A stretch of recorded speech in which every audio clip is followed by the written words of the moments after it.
Selalu. Assalamualaikum warahmatullahi wabarakatuh. Salam sejahtera bagi kita semua. Kami dari tim 10 membawakan penelitian yang berjudul BMB, Biomass Bioenergy, konversi limbah masker medis sekali pakai menjadi biogas dan bioetanol melalui anaerobic digestion. Sebelumnya, kami akan memperkenalkan diri terlebih dahulu. Saya Rahman Aziz Firmansyah dari Kimia ITB Angkatan 2017. Bersama dua rekan saya, Santi Anissa dari Kimia ITB Angkatan 2017, dan Irna Diayu Wijayanti dari Kimia ITB Angkatan 2017. Garis besar dari presentasi yang akan kami sampaikan, terdiri dari latar belakang, tinjauan pustaka, metode penelitian, pembahasan, dan penutup. Baik, jadi di sini saya akan menjelaskan tentang latar belakang pemilihan dari topik ini. Jadi, hingga 8 Juni 2020, Kementerian Lingkungan dan Kesehatan mencatat sekitar 1.100 ton limbah medis di Indonesia. Ini termasuk limbah masker medis yang bahan utamanya merupakan kapas. Lalu, permintaan energi global juga meningkat, tetapi 88% dari seluruh energi yang dipasok masih mengandalkan energi fosil, di mana energi fosil ini tidak terbarukan. Dan ini mengakibatkan peningkatan emisi CO2 sebagai polutan udara utama. Sehingga solusinya adalah kami berusaha mengintegrasi antara pengelolaan limbah dengan pemanfaatan limbah yang berpotensi sebagai sumber energi terbarukan, yaitu biogas dan bioetanol dari limbah masker medis ini. Lalu selanjutnya tinjauan pustaka. Jadi masker medis ini memiliki, maksudnya masker medis sekali pakai, memiliki bahan utama dari kapas. Kapas ini terdiri dari lignin, selulosa, dan juga hemiselulosa. Yang digunakan untuk pembuatan biogas dan bioetanol ini merupakan selulosa dan bagian hemiselulosanya. Selanjutnya, berikut ini merupakan struktur dari polimer penyusun lignoselulosa. Jadi di sini bisa dilihat bahwa lignoselulosa ini terdiri dari lignin dan juga selulosa yang dapat dibagi menjadi hemiselulosa dan selulosanya. Hemiselulosa ini merupakan yang berwarna biru. Itu terlihat ada cabang-cabang, bentuknya bercabang menjalur seperti itu, sedangkan untuk selulosa bentuknya rigid. Dan selulosa dan hemiselulosa ini cukup sulit didegradasi secara alami, sehingga membutuhkan bantuan bakteri.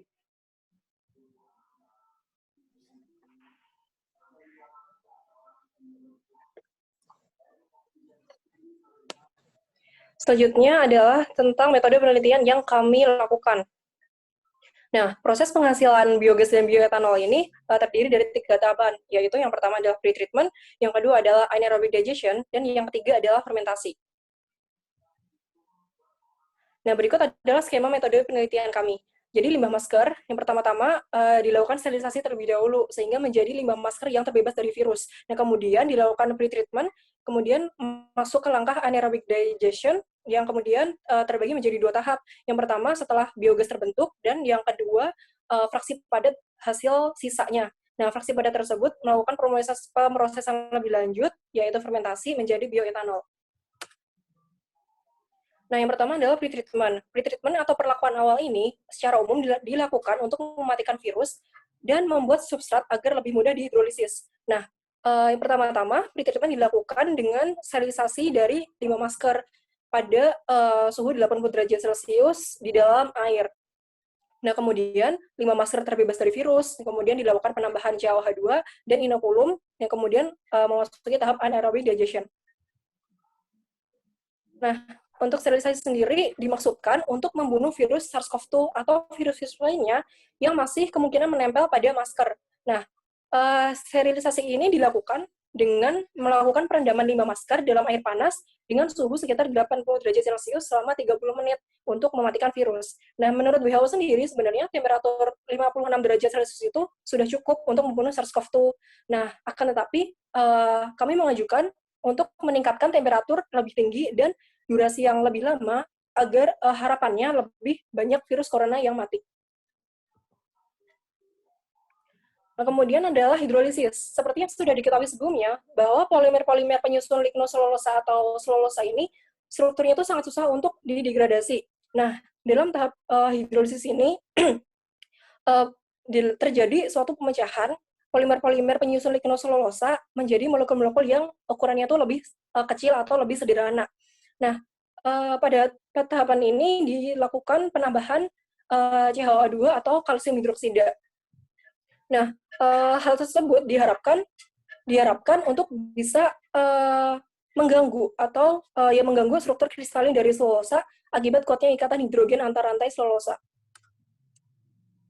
Nah, tahapan yang terakhir untuk pretreatment adalah inokulum. Inokulum sendiri itu merupakan material biologis atau mikroorganisme atau patogen yang diinokulasikan ke suatu media dalam keadaan hidup atau aktif. Nah, sumber inokulum yang kami pakai adalah kotoran sapi yang kemudian dicampurkan dengan 400 ml air terdistilasi. Nah, tentunya di dalam inokulum tersebut terdapat baik makro ataupun mikronutrien yang sangat berguna untuk meningkatkan aktivitas enzim untuk mendegradasi selulosa sehingga hasil atau yield dari biogasnya dapat meningkat. Nah, setelah proses pretreatment berlangsung, kemudian memasuki tahap digestasi anaerobik atau anaerobic digestion. Nah, yang dimaksud dengan digestasi anaerobik itu adalah proses biokimia yang mengubah senyawa organik yang terkandung dalam berbagai macam limbah menjadi biogas, biosolid, atau cairan beralkohol lainnya. Nah, bahan-bahan organik tersebut dapat diubah menjadi metana dan karbon dioksida dengan memanfaatkan bakteri pengurai metanogen pada kondisi tanpa oksigen atau anaerob.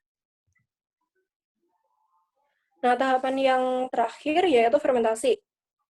Nah, setelah biogas diperoleh, fraksi padat yang merupakan sisa dari proses pembentukan biogas tersebut mengalami proses yang lebih lanjut, yaitu fermentasi. Fermentasi ini dilakukan dengan bantuan mikroorganisme untuk memperoleh bioetanol. Nah, fraksi padat dari sisa pembentukan biogas tersebut ditambahkan bakteri Saccharomyces cerevisiae yang berlangsung optimal pada suhu 20 hingga 30 derajat Celcius pada pH 4,5 sampai 5 dan dalam kondisi anaerob. Nah, untuk menyesuaikan pH-nya dilakukan penambahan larutan 10% NaOH HCl.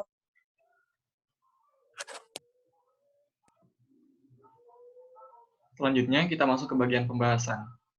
Dalam penelitian ini dilakukan pengujian terhadap beberapa variabel. Variabel yang pertama adalah pengaruh penambahan inokulum. Pada digester pertama dilakukan penambahan inokulum, sedangkan pada digester kedua tidak dilakukan penambahan inokulum. Perlakuan tersebut mengakibatkan digester pertama menghasilkan biogas dan metana dengan konsentrasi yang lebih besar dibandingkan digester kedua, sebanyak 45,89% lebih besar dibandingkan digester kedua. Yang kedua, pengaruh perlakuan awal terhadap produksi biogas. Digester nomor 1 dilakukan perlakuan awal terlebih dahulu, sedangkan digester ketiga tidak dilakukan perlakuan awal terlebih dahulu terhadap substratnya. Dapat dilihat pada kurva produksi biogas spesifik terhadap waktu retensi padatnya. Digester nomor 1 menunjukkan laju produksi biogas lebih cepat dibandingkan digester nomor 3. Lalu, variabel yang ketiga yang diuji adalah pengaruh suhu. Digester nomor 4 diatur pada suhu mesofilik, digester nomor 1 diatur pada suhu mesofilik, sedangkan digester nomor 4 diatur pada suhu termofilik. Di sini diperlihatkan bahwa biogas dan metana diproduksi dengan baik pada suhu termofilik.